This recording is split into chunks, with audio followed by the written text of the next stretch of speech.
안녕하세요. 자, 오늘 형법 문제는요. 여전히 최근에 있었던 국가직 문제, 미수론 관련된 문제 한번 보겠습니다. 자, 1번에 공동정범 중 1인이 다른 공범의 범행을 중지하게 하지 아니하고 자기만의 범위를 철회 포기한 경우 중지미수로 인정될 수 없다. 자, 지금 문제를 보니까 중지미수의 문제죠. 중지미수로 인정할 것이냐의 문제라는 것은 벌써 실행의 착수가 있다는 뜻입니다. 왜 제가 이 얘기를 하냐면 공동정범은 우리 공모관계에서 이탈하는 문제가 있잖아요. 실행의 착수 전에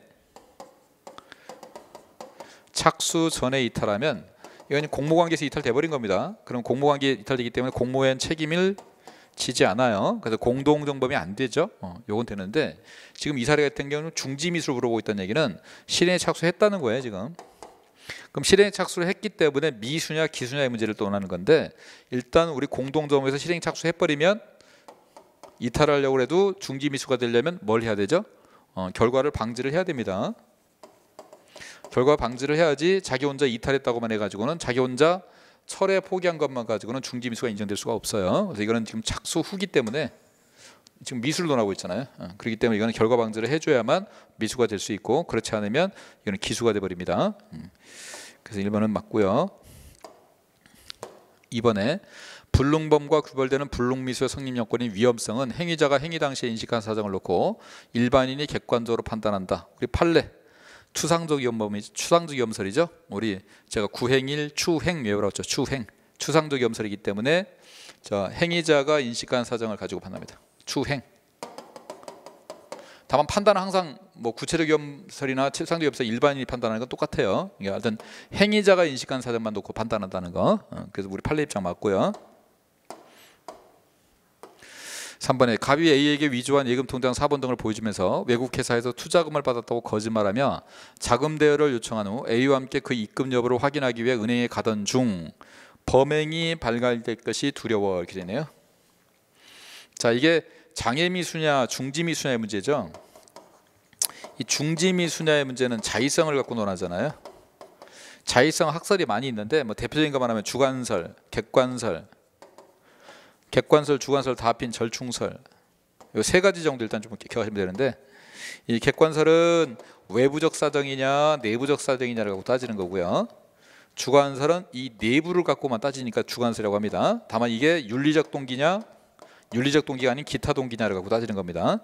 절충설은 기본적으로 이 절충설도 주관설의 취지예요. 그래서 그 사람의 생각을 갖고 판단합니다. 생각을 가지고 판단을 하되, 그 내심에 가지고 판단을 하되, 이런 윤리 같은 걸 따지지 않겠다는 거예요. 이 절충설은요. 윤리 같은 걸 따지지 않고 자발적이었냐 장애가 있었느냐 이걸 논하는 겁니다.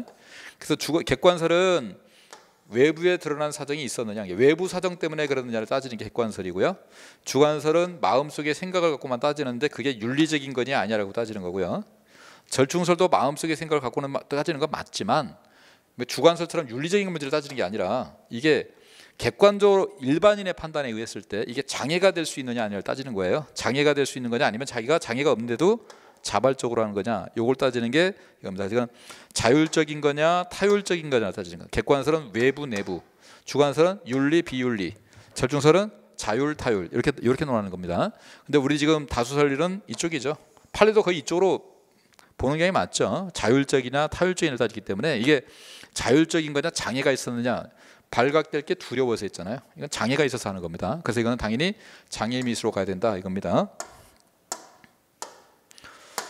그다음에 4번에 갑이 타인의 명의를 빌려서 예금 계좌를 개설한 후 통장과 도장은 명의인에 보관시키고 자신은 위 계좌에 현금 인출 카드를 소지한 채 명의인을 기망해서 위 계좌로 돈을 송금하게 하였지만 그 돈을 인출하지 않고 있던 중에 명의인이 이를 인출했대요.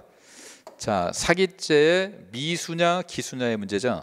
사기죄는 제가 구성 요건이 사기쳐 재산을 취득했다, 이게 구성 요건이죠. 사람을 기망해서 처분행위가 있고 재산을 취득한 겁니다. 그럼 취득을 해야 기수인데, 이 취득은 자기가 자유롭게 처분할 수 있는 상태, 이렇게 돼야 취득이라고 할 수 있어요. 자, 여기서 보면, 자, 일단은 현금 인출 카드를 소지하고 있죠.